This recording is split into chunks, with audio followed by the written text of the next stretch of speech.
बिस्मिल्लाहिर्रहमानिर्रहीम अस्सलामुअलैकुम। तो आज की वीडियो का टॉपिक है हमारा फ्रिक्शन।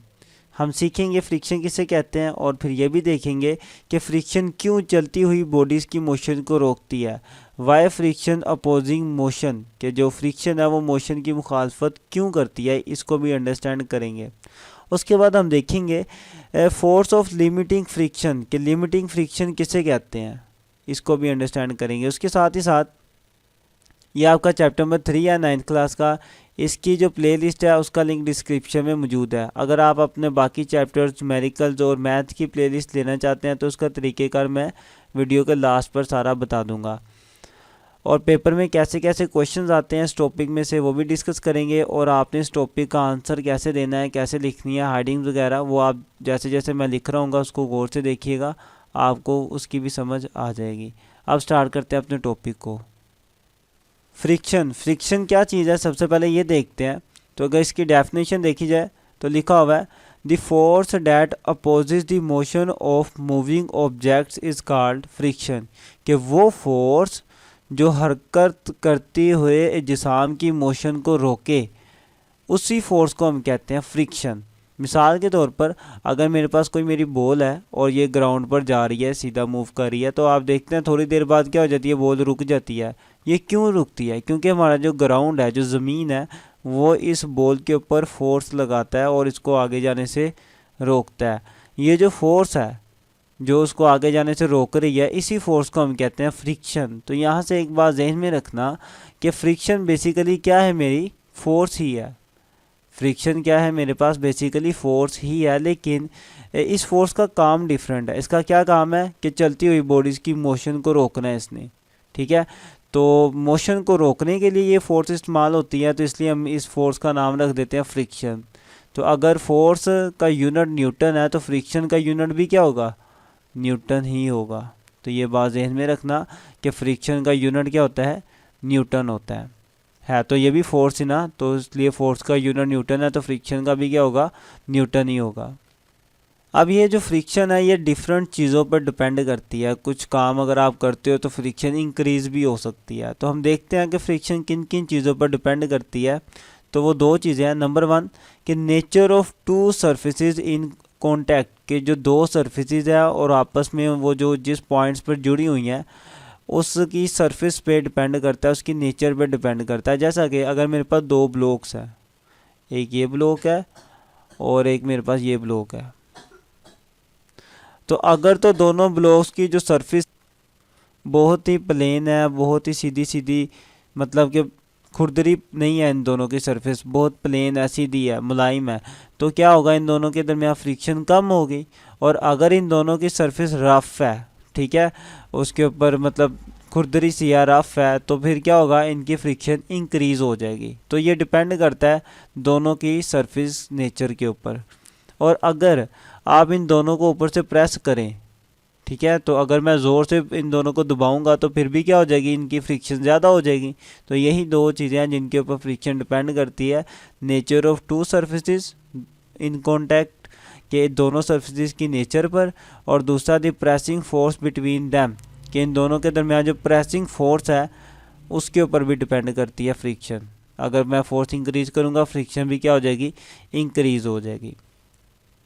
अब हम ये स्टडी करते हैं कि एक्चुअली में जो फ्रिक्शन है वो बॉडीज़ को रोकती क्यों है।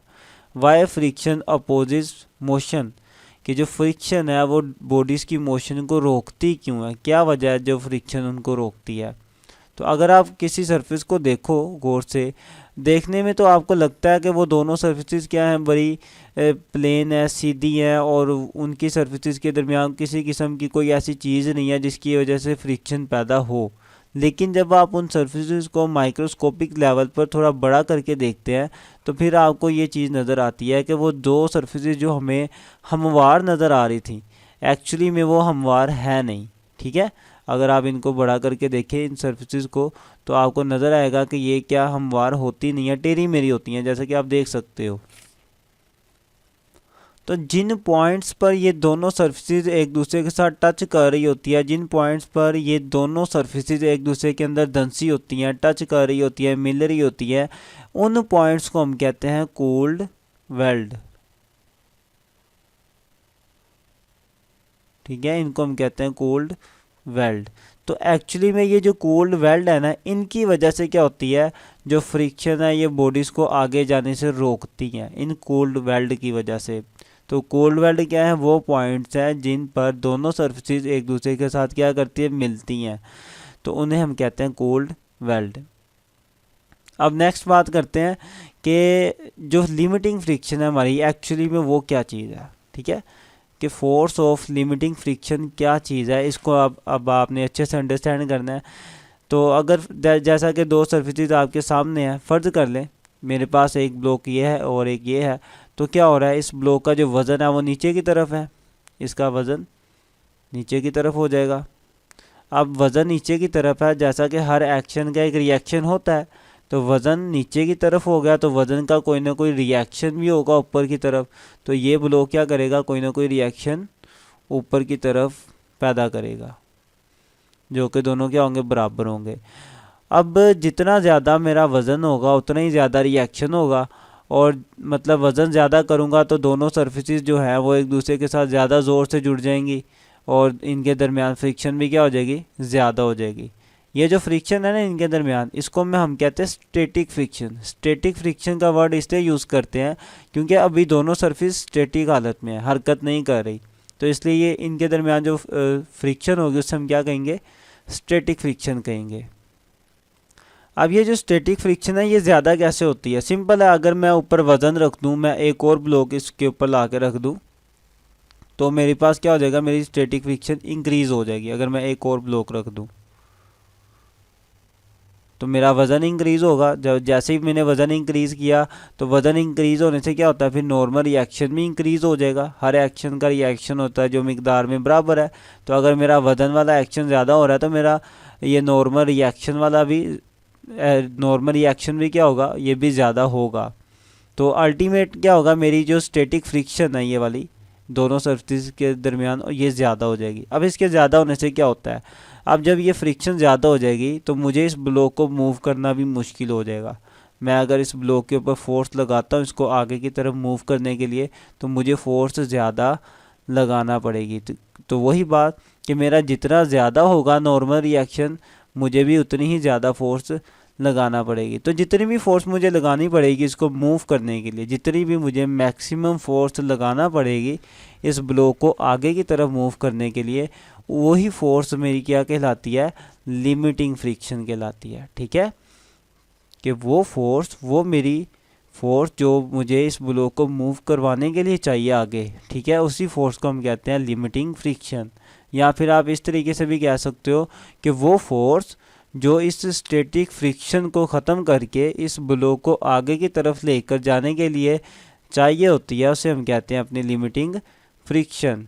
अब इसकी डेफिनेशन देखें तो वो भी कुछ इस तरीके से है, लिखा हुआ है the maximum value of static friction is known as the force of limiting friction. कि स्टैटिक फ्रिक्शन की जो ज़्यादा से ज़्यादा वैल्यू है उसे हम कहते हैं हमारी limiting friction, force of limiting friction. ठीक है, तो ये मेरी फोर्स ऑफ लिमिटिंग फ्रिक्शन की डेफिनेशन होगी, और उम्मीद करता हूँ कि इसका कॉन्सेप्ट भी आपको समझ आया होगा फोर्स ऑफ लिमिटिंग फ्रिक्शन का। अब एक काम हम करते हैं कि जो मेरा नॉर्मल रिएक्शन है और जो मेरी फोर्स ऑफ लिमिटिंग फ्रिक्शन है, हम इन दोनों को डिवाइड करते हैं।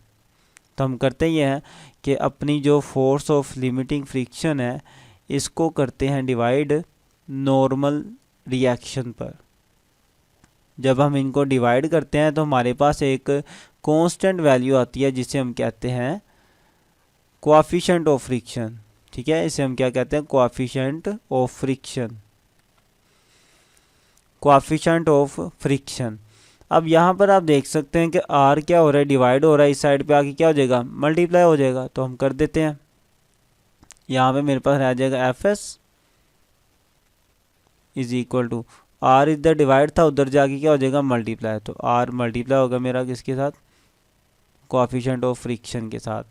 अब आर किसके इक्वल होता है, देखें ये आर और वज़न बराबर थे ना हमारे एक दूसरे के, वज़न मेरा एम जी के इक्वल है, तो आर भी किसके इक्वल होगा मेरा, आर भी मेरा एम जी के इक्वल होगा। तो आर की जगह भी क्या आ जाएगा मेरा, एम जी, आर की जगह एम जी आ गया, आगे मेरा coefficient of friction as it is. तो आर की जगह आया एम जी नेक्स्ट मेरा कोएफिशिएंट ऑफ फ्रिक्शन, ये वो फॉर्मूला आ गया मेरा लिमिटिंग फ्रिक्शन निकालने का। उम्मीद है कि आपको समझ आया होगा कि ये फॉर्मूला हमने कैसे निकाला। फिर भी अगर आपके माइंड में कोई क्वेश्चन हो तो आप मुझे कमेंट करके पूछ सकते हैं, इंशाल्लाह आपकी कमेंट पढ़ेंगे भी और उनका रिप्लाई भी करेंगे। तो इन सारी बातों से एक बात आपके माइंड में अब आ जानी चाहिए कि जब दो सर्फेसिस रफ़ होती हैं तो फ्रिक्शन क्या हो जाती है, ज़्यादा हो जाती है। तो यही एक वजह है कि जिस वजह से हमने जब भागना हो तो हम ऐसे शूज़ यूज़ करते हैं जिनके नीचे जो थ्रेडिंग की हो, हमने डिज़ाइन वगैरह बनाए हों या स्पाइक्स लगे हों, ताकि हमारी फ्रिक्शन ज़्यादा से ज़्यादा हो ग्राउंड के साथ और हम इजीली भाग सके। लेकिन अगर हम प्लेन शूज़ यूज़ करेंगे तो हम स्लिप हो जाएंगे। ज़्यादातर जो एथलीट होते हैं, खेलते हैं, वो भी क्या करते हैं, वो भी ऐसे शूज़ इस्तेमाल करते हैं जिनके नीचे क्या लगे होते हैं, स्पाइक्स, ताकि उनकी फ्रिक्शन ज़्यादा रहे और ग्रिप अच्छे से बनी रहे ग्राउंड के साथ। तो ये मेरा टॉपिक था फ्रिक्शन वाला। अगर इसके अंदर आपको कोई इशू आ रहा है, कोई आपको माइंड में कोई क्वेश्चन है तो कमेंट करें। अगर वीडियो अच्छी लगी है तो वीडियो को शेयर लाजमी करें दूसरों के साथ, लाइक भी करें वीडियो को, चैनल को सब्सक्राइब भी करें। अब प्लेलिस्ट आपने कैसे लेनी है वो आप इस वीडियो में देख लें। और अपने सब्जेक्ट की प्लेलिस्ट हासिल करने के लिए सबसे पहले अगर सब्सक्राइब नहीं किया तो वो कर दें, साथ ही बेल आइकन को भी दबा दें और ये प्लेलिस्ट वाले ऑप्शन पे आएँ, इस पर क्लिक करेंगे तो थोड़ा सा स्लाइड करें। सबसे पहले आपको न्यूमेरिकल की प्लेलिस्टें मिलेंगी, उसके बाद 9th मैथ की सारी प्लेलिस्टें इंशाल्लाह इधर आएंगी, फिर 10th मैथ की सारी प्लेलिस्टें, 11th की और 12th मैथ की भी सारी प्लेलिस्टें इंशाल्लाह यहाँ आएंगी। उसके नीचे फिज़िक्स की प्लेलिस्ट है, पहले 9th क्लास की और उसके बाद 10th क्लास की फिज़िक्स की प्लेलिस्टें होंगी। मिलते हैं इंशाल्लाह नेक्स्ट वीडियो में, तब तक के लिए अल्लाह हाफिज़।